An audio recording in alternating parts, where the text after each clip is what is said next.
prophet Joseph Smith's history tells us that when he was 17 years old, an angel named Moroni appeared to him. The angel told Joseph that God had a work for him to do, including bringing forward an ancient text called the Book of Mormon. But that wasn't where the angel Moroni stopped. He started quoting Old Testament passages to the young Joseph Smith, including this one from Malachi. Behold, I will reveal unto you the priesthood by the hand of Elijah the prophet, before the coming of the great and dreadful day of the Lord. And he shall plant in the hearts of the children the promises made to the fathers, and the hearts of the children shall turn to their fathers. If it were not so, the whole earth would be utterly wasted at his coming.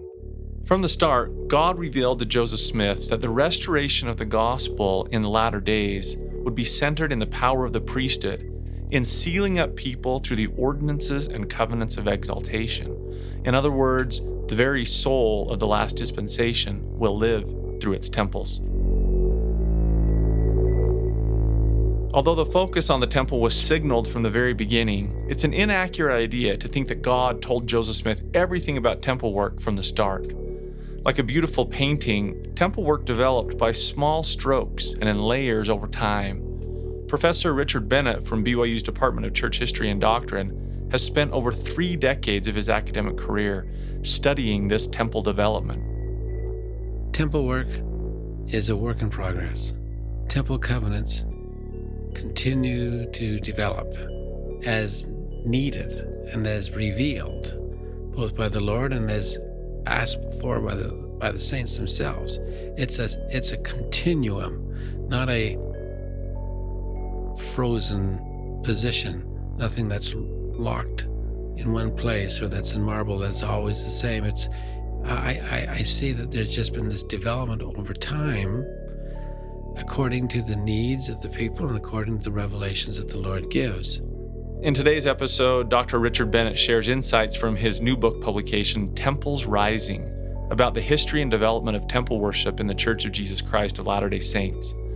He'll discuss developments from Kirtland down to the Salt Lake Temple, and through his research, he helps us understand why temple work is the pinnacle of Latter-day Saint practice. I'm your host, Professor Anthony Sweat, and this is Why Religion. Each year, religion professors at Brigham Young University produce hundreds of publications on subjects related to the Church of Jesus Christ of Latter-day Saints. This podcast brings this research into one place to enlighten the everyday seeker of truth. Seek learning, even by study and also by faith. Interviewing the author, we discuss why the study was done, why it matters, and why the professor chooses to be both a scholar and a disciple. This is Why Religion. Research to enlighten your mind. As usual on Why Religion, we've broken down this interview into 3 parts. In part 1, Dr. Bennett will talk about the development of temple ordinances, including things like the law of adoption, the endowment, and baptisms for the dead, and also why the St. George, Utah temple changed everything about temple work. In part 2, Professor Bennett will expand on the influence of leaders such as Joseph Smith, Brigham Young, and especially Wilford Woodruff, in moving temple work forward and in building temples. And especially as we like to get into application in part 2, Professor Bennett will talk about why their sacrifices to move temple work forward should mean everything to Latter-day Saints today. And in part 3, Professor Bennett will talk about why he chose to be an academic and why he chooses faith. So here's Professor Ryan Sharp from the Department of Ancient Scripture interviewing Professor Richard Bennett from the Department of Church History and Doctrine about his enlightening and edifying book publication, Temples Rising. One of the things most interesting to me in reading the book was seeing the development of temple ordinances. Before I ask my next question, I want to read an excerpt from the introduction that I thought was beautifully stated. In it, you said, writing anything about so sacred a topic as temples can be fraught with difficulties. Without trespassing upon the sacred covenants and ordinances themselves, I will nevertheless attempt to assess what they meant to those involved. A natural and often dangerous inclination of many to interpret the past in light of present convictions and institutional representations. And when it comes to the sacred topic of temples, the temptation is for many of us to believe the birthday cake came right out of the oven, steaming hot and finished with icing and lighted candles all ready for the party. The truth is, it does not work that way. The history of Latter-day Temple worship throughout the 19th century is, rather, a story of development, of line upon line, a price paid here and an enormous sacrifice made there, a gradual process of revelation, adaptation, and careful implementations, replete with stops and starts, misunderstandings, and varied interpretations. I thought that was beautifully put. Anything that you would add to that analogy, and maybe how you saw that manifest through this project that you worked on? Well, a couple of examples. The Kirtland Temple vis-a-vis the Nauvoo Temple. We'll just take those two for a second. That the Kirtland Temple was the beginning of temple work, at least in a structured sense, where we have ordinances. Specifically, what we would say today would be like anointing ordinances and washing ordinances, and they were for the living and only for men, not for the dead, and not for women. Very, very significant. These ordinances were not just precursory; they were fulfilling to those Latter-day Saints. They were a benediction and a preparation for them to go out on their missions throughout all the world and what have you. Extremely meaningful and life-changing to the Latter-day Saints. They knew nothing what was going to happen in Nauvoo. But as time moves on, we go to Missouri and eventually end up in Nauvoo. Then there's an announcement of so many more ordinances, which were totally new, not in the Kirtland Temple at all, but they're added upon those early ordinances. And they would include baptisms for the dead, had none of that in Kirtland. Endowments for the living, nothing like that in Kirtland. Endowments for women, not so in Kirtland. And marriages and sealings and anointings and everything else that's happening in Nauvoo. So you see in a very short period of time, say from 1837 to 1840, just a period of 3 or 4 years, how that just develops and mushrooms into several more ordinances. But you'd have to say that Kirtland was the foundation for it. Foundational to all the rest that's going to happen. But in a very short period of time, Joseph Smith is revealing new elements of what he called the plan of the ancients. That's what he called it. That he had never yet had time to develop, even in Kirtland, which now in Nauvoo he begins to do. So you see in that short window, remarkable adaptations and developments and changes in temple work. But Kirtland being foundational to what you're seeing in Nauvoo. Yeah. So let's build on that. So then what happens after Nauvoo?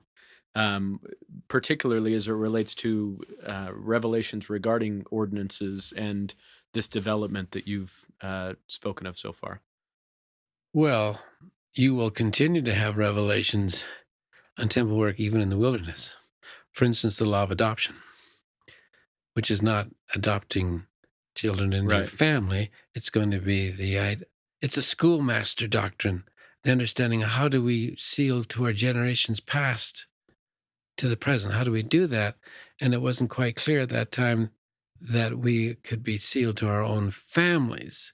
The doctrine of family perfection and family exaltation is going to come over time.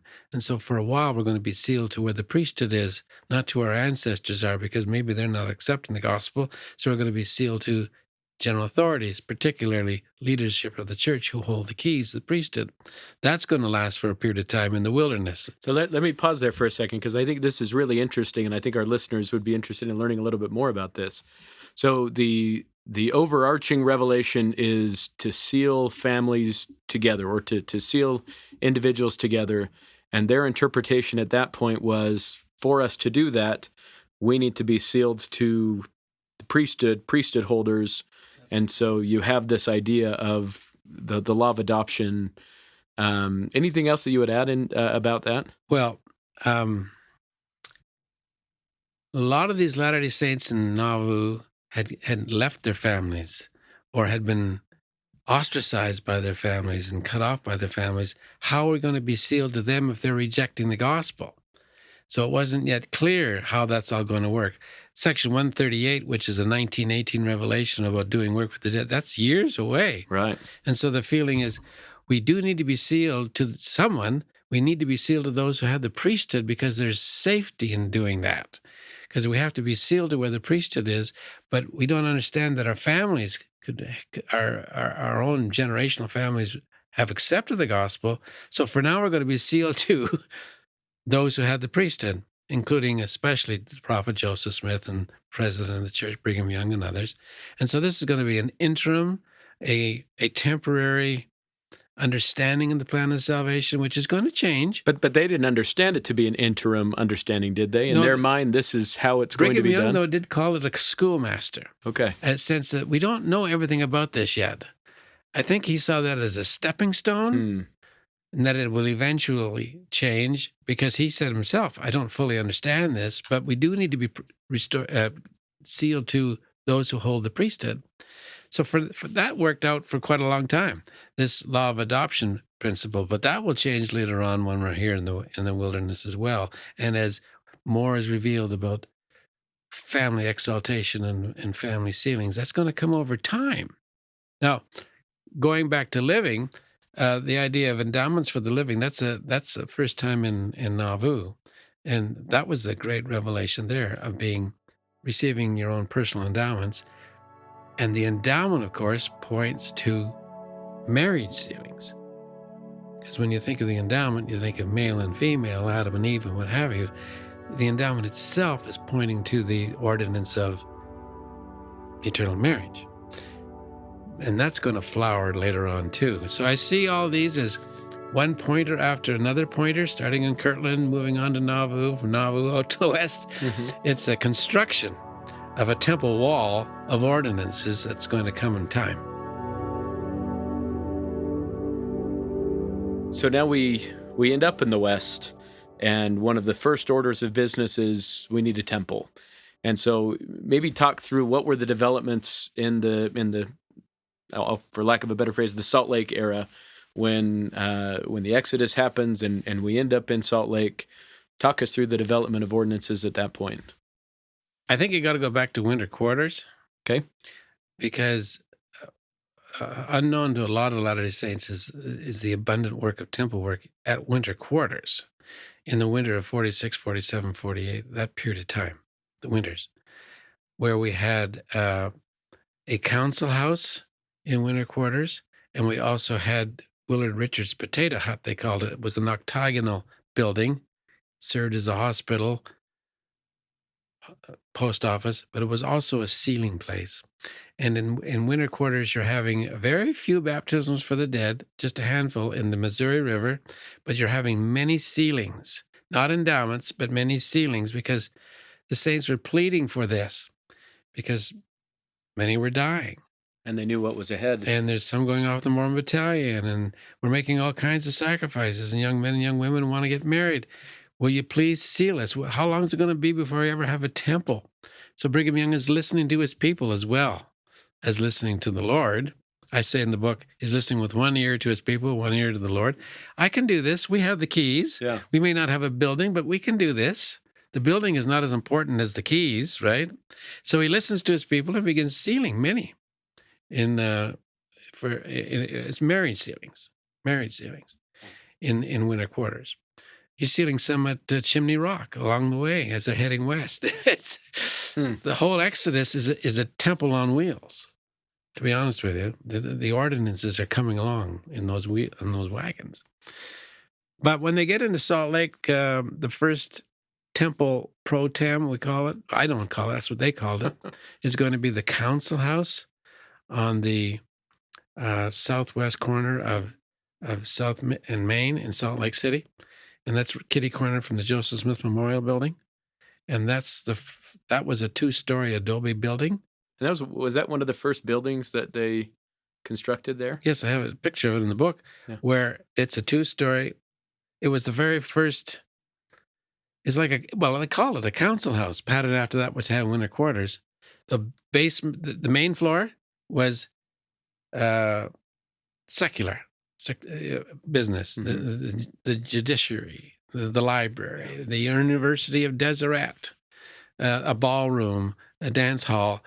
Second floor was temple work, and it's called the upper room. And you couldn't go from one to the other unless you had special permission. And so the division between church and state was pretty thin in the council house.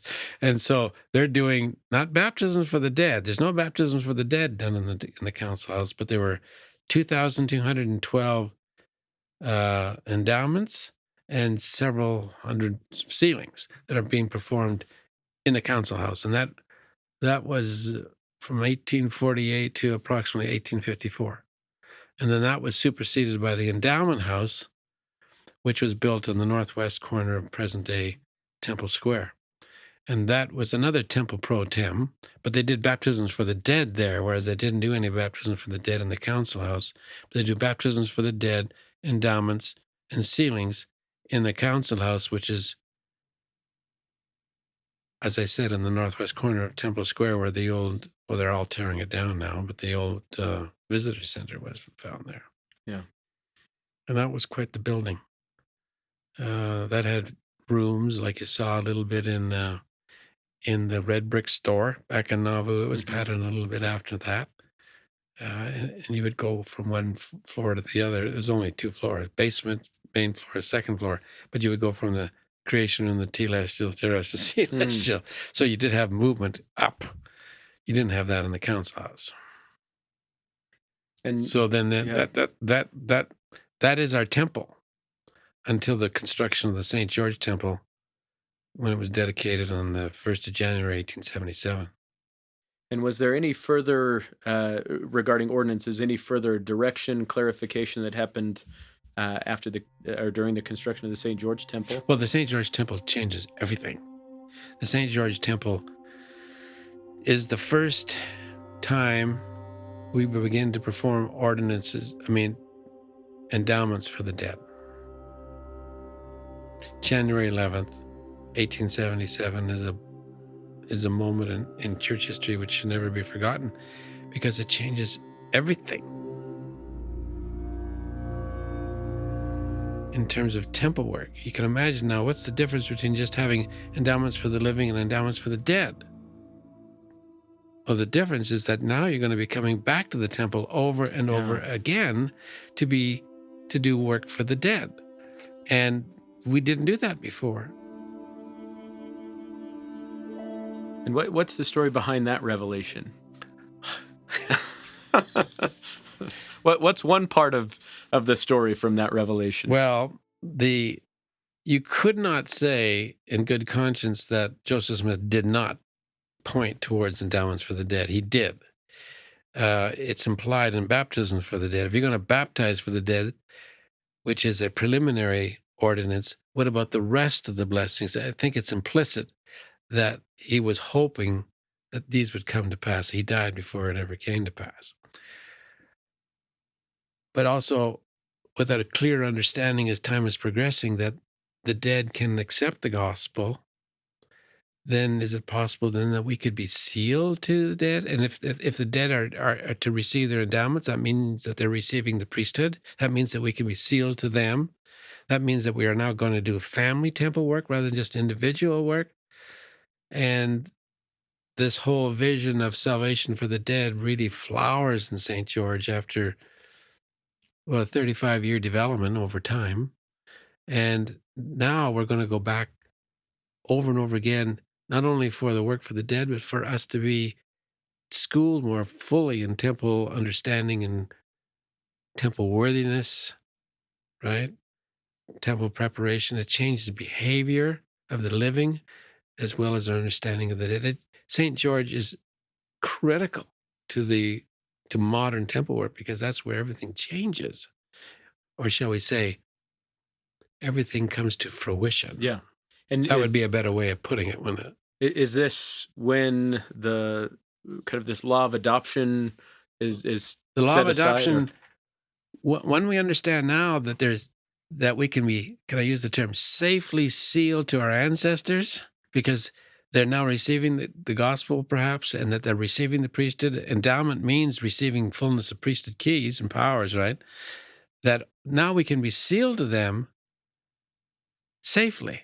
In other words, we don't need to be sealed to a general authority anymore. We can be sealed to our own ancestors because they're receiving the fullness of the gospel if they accept it.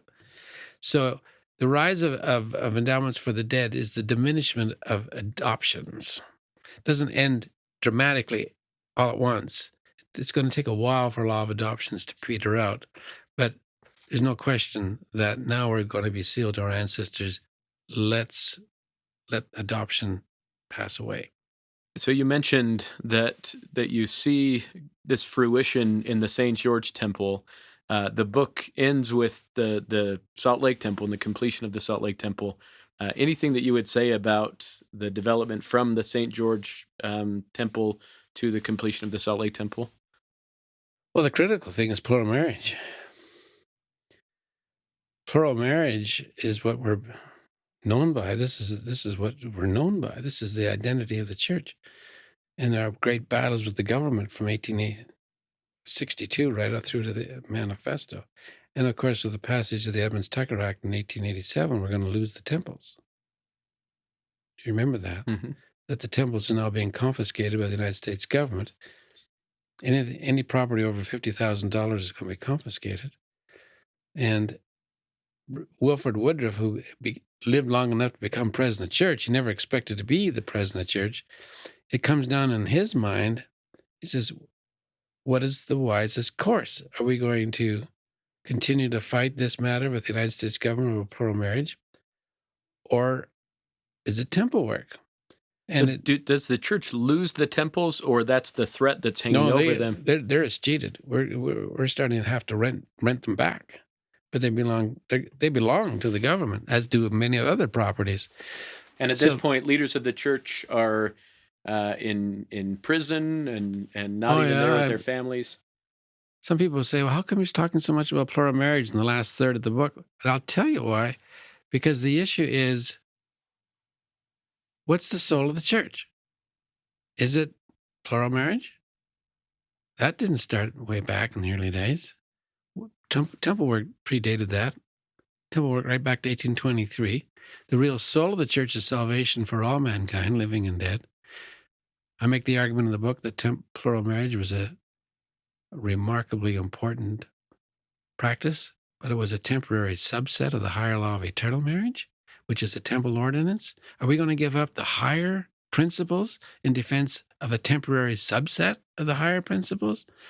And this is what leads to Wilford Woodruff's Manifesto. Yeah. And he makes it very clear. And it didn't come without a great deal of grief and problems and sorrow and division and what have you. Let's not minimize the stress and strain that had on the church. A lot of people left the church, including some of the general authorities. But he says, what's the real issue? The real issue is temples or plural marriage. And he said, the Lord revealed to me that the soul of the church, what we've always been living for, is redemption for the dead and for the living. Plural marriage has fulfilled its purpose. It ran its purpose, and it was a great curse in one way, but a great blessing in another way for the church. Now we move on into a new day.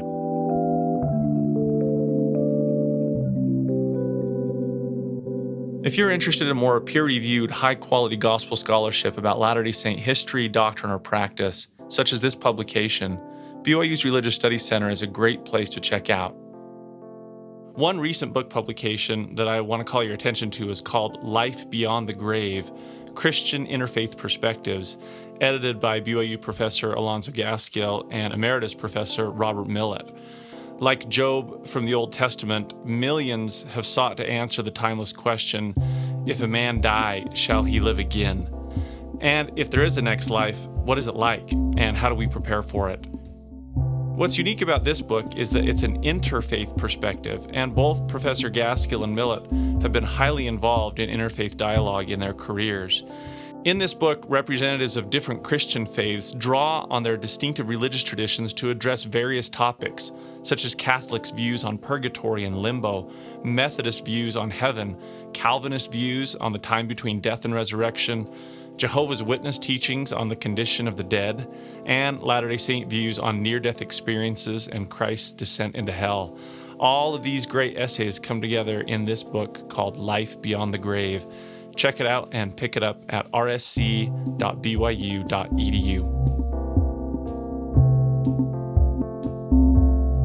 We've been listening to Professor Ryan Sharp interview Professor Richard Bennett on his amazing research book publication called Temples Rising. For part 2 of Why Religion, we like to explore why this research matters to an everyday saint. So in this next segment, Professor Bennett expounds on the influence of church leaders, such as Joseph Smith, Brigham Young, and Wilford Woodruff in building temples, what the temple meant to the early saints, and why the temple legacy they established should mean everything to us as a temple-centric people today. I wanted to discuss leadership and the influence of leaders. And while we started the discussion with Joseph Smith and his seeming obsession with temple work, prominent figures such as Brigham Young and Wilford Woodruff are clearly at the forefront of this discussion. Anything else that you would add about the role and influence of leaders in helping to make sure that the development of temples and ordinances continue to rise in the way that they have now? Maybe just to reiterate Brigham Young's role, even before he was president of the church, he doesn't become president for 3.5 years after the death of Joseph Smith in December 26, 1847. But he will perform temple work in the wilderness. He sees the value. He sees the critical need for ordinances, particularly ceilings in winter quarters, and we've talked about that. Also, the development of temple pro tems, or temporary temples in Salt Lake. He sees that. He doesn't want to die and not be the only president of the church that never built a temple.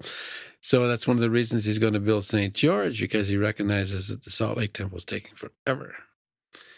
And he wants that temple built for the blessings of the saints. So Brigham Young as a temple builder, you'd have to really place great emphasis on his leadership. John Taylor will continue with that, but it's going to be Wilford Woodruff who is going to rise to the occasion, especially with the completion of the St. George Temple in 1877 as the first temple president.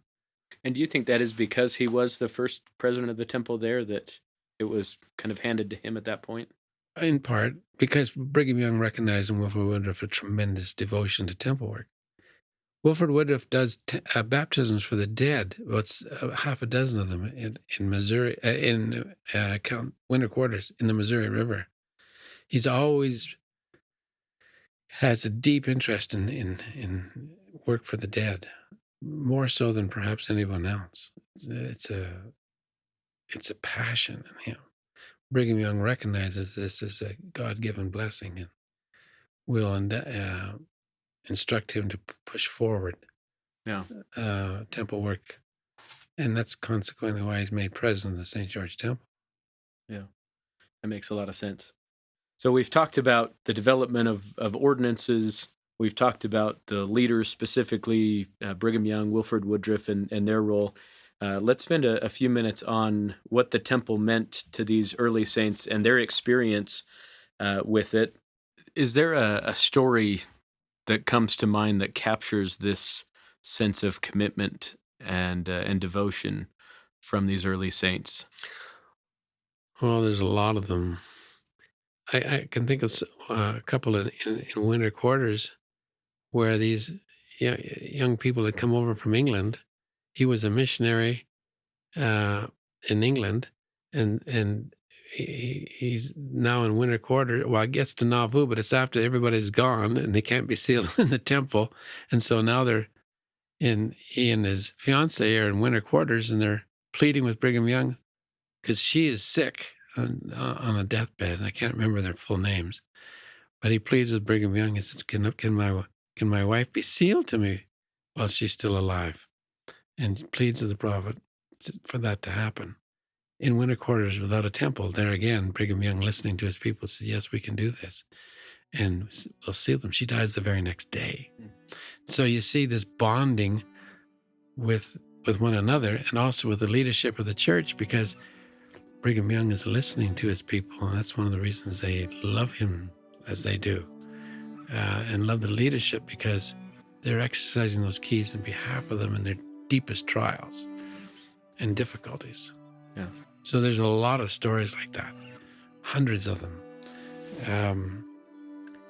You see it out here in the valley, and here in Utah, in the 1850s, where a lot of people can't get to Salt Lake, to the endowment house or to the council house, and so Brigham Young will send out the 12 out into these little tiny communities, Santa Quinn and Payson and Panguitch and what have you, and they'll do sealings of the saints in their homes and in churches and what have you, taking the temple to where the people are, Yeah.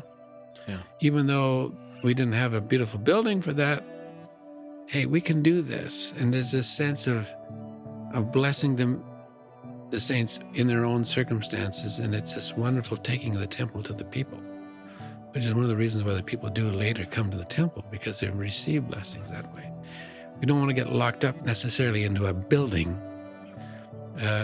We shouldn't lock up our thinking just in terms of an edifice. It's the keys being performed in the benefit of the people where they are. Yeah.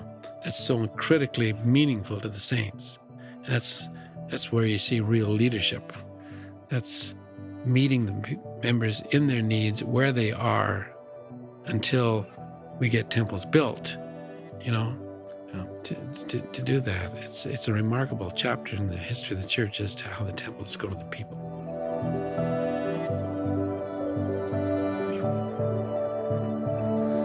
And I think those stories are so inspiring, and in fact, it makes me think. One of the things that I took away from your book that I appreciated the most is it captures this temple legacy that we have as members of the Church of Jesus Christ of Latter-day Saints.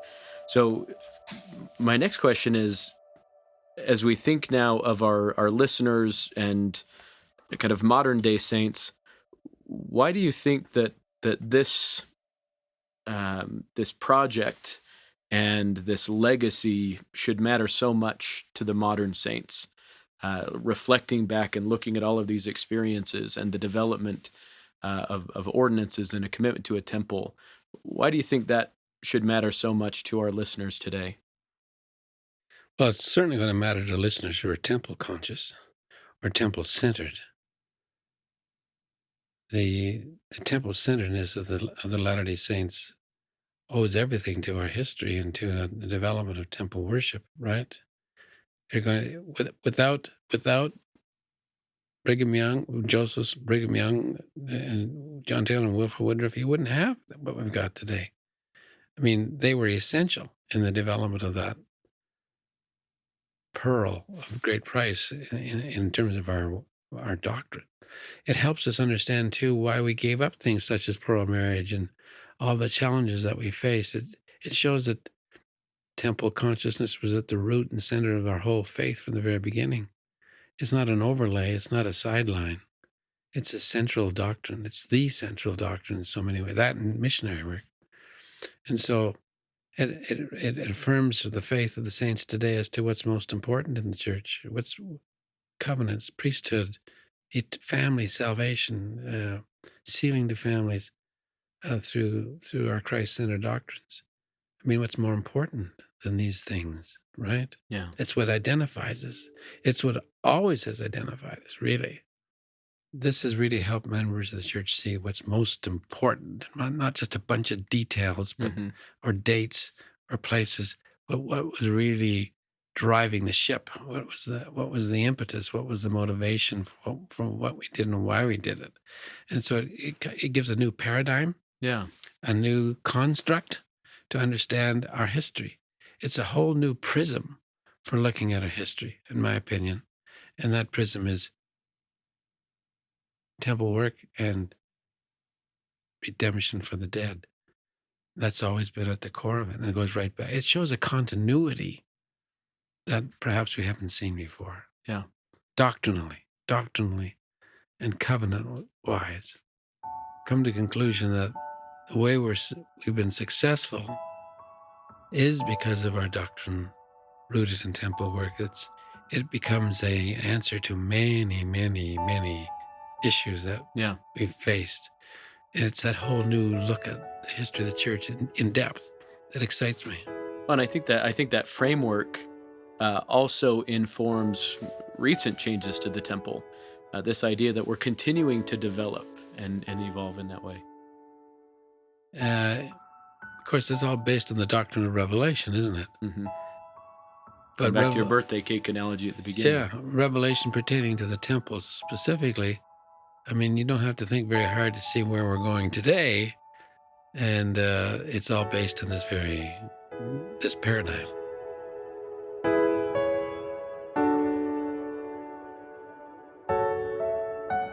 If you're interested in reading Professor Bennett's landmark publication, go to whyreligion.byu.edu where you can find a link to purchase his book. We've also included for free a few other links to some of his articles dealing with the subject of temples as well. And remember, if you want to connect with us at Why Religion, comment and give insights on episodes you've listened to, see some behind-the-scenes photos and get bonus material, follow us on Instagram at Why Religion Podcast. Okay, we've arrived at our final segment of Why Religion, Part 3, where we like to talk with the professor about why he or she chose to be a religious educator, why they believe, and why they choose faith. So we wrap up this insightful episode with Dr. Bennett sharing a little bit about both his academic career and his faith perspectives. Where did you study? What did you study? And why did you decide to get the degrees that you did? I grew up in Eastern Canada. I was born and raised in Ontario, just north of Toronto, and came here as a student, graduated with a bachelor's and a master's in English literature. My bachelor's in English literature here at BYU and a master's in American history. And then I went back east to Wayne State University in Detroit and earned my PhD in American intellectual history. After that, I went back to Canada for 20 years and was head of Department of Archives and Special Collections at the University of Manitoba. But I continued to write church history even then. And so then I was more or less invited by BYU to come down here in 1997 to continue my writing in church history and doctrine. Again, what was it that interested you in history? What was it that got you started down that path? That's an interesting question. My parents joined the church when I was 6. And every summer we would go to the Hill Cumorah pageant in upstate New York and also visited all the church history sites. We went on so many trips across the country that I was introduced to church history sites as a kid. I just thought everybody did this. And it was my bread and butter. I mean, this is what I grew up doing. And so I remember sleeping on the Hill Cumorah, right by the little plaque that said, "This is where the plates are found." My grandfather was converted in the Sacred Grove, gave up smoking after 60 years. And so I saw many miracles, family miracles along the way in our church history. I was just enveloped in church histories from the time I was 8 years old. So what was that experience like for you and your wife to decide to move to Provo and teach here at BYU in 97, did you say? 97. Yeah. It was difficult because we loved where we were. We were in Winnipeg, Manitoba, and we were raising 5 kids. We raised them all there, but to come back, my wife's from Utah. That was a factor. But to have a good opportunity and an invitation from the Y to come here, couldn't turn that down. And it was time for a change anyway, career-wise. So we readily accepted that opportunity to come. Yeah, very good. Well, thank you. During this final section of the interview, we like to talk to scholars and ask questions about kind of their belief. And so you've had a long and successful career as a disciple scholar. In a world moving more and more toward secularism, why do you choose to believe in the restored gospel? What is it that anchors you in the faith of the restoration? Number one, I suppose, would be the fact that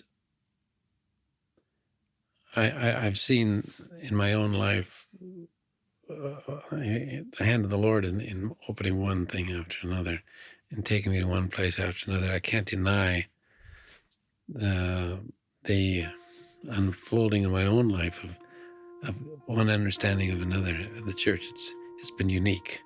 I don't see that as coincidental. There's been something going on in my own life, very deeply personal. Then I add to that, of course, my own testimony of the Book of Mormon and the prophet Joseph Smith, which I've always known to be true. And everything that I've read and studied has been confirmatory of that. Whereas I've seen some other people who've seen the very same things, and they're in different places than I am today. But I've had that from the very beginning, a love for the church, a love for the gospel, a belief in the testimony of it. These things that we've been talking about today are just based and built upon that, and continue to bring things to my understanding which I never understood before. Just one thing after another. Very personal, very intimate journey of faith.